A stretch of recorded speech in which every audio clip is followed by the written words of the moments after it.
بسم اللہ الرحمن الرحیم، صلو علیہ وسلم تسلیما۔ بخاری اور مسلم شریف میں رسول کریم صلی اللہ علیہ وسلم نے ایمان تازہ کرنے والا دو افراد کے درمیان ایک معاملہ ہوتا ہے، اس کو وہ بیان فرماتے ہیں۔ رسول کریم صلی اللہ علیہ وسلم کا ارشاد گرامی ہے کہ دو افراد کے مابین ایک ڈیل ہوتی ہے کہ ایک شخص دوسرے شخص سے ایک اس کا زمین کا حصہ خرید لیتا ہے۔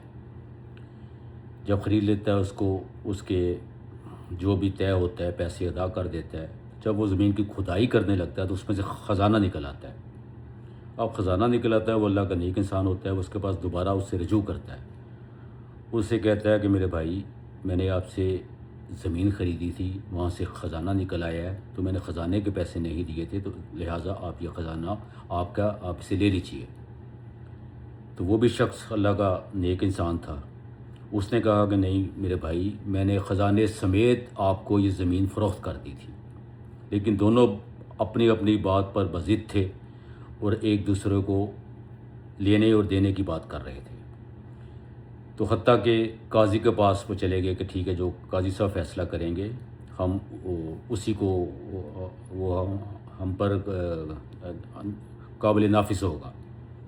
تو قاضی بھی اس دور کے ایماندار تھے، اللہ اور اللہ کے نبی کے احکامات پر چلنے والے تھے۔ انہوں نے جب دونوں کو بات سنی، انہوں نے پوچھا آپ کی اولاد کتنی ہے؟ ایک صاحب نے کہا میرا ایک بیٹا ہے، ایک نے کہا بیٹی ہے اور جوان ہے۔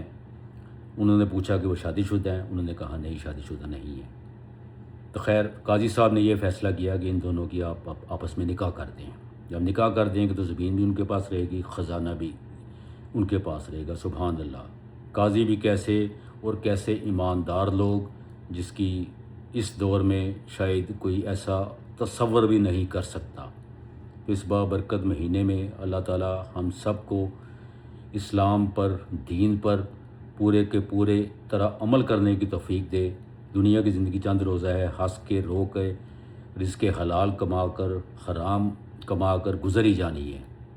تو خوش قسمت ہیں وہ لوگ جو نیک مال کو کرتے ہیں اور آخرت کے لیے بچا کے رکھتے ہیں۔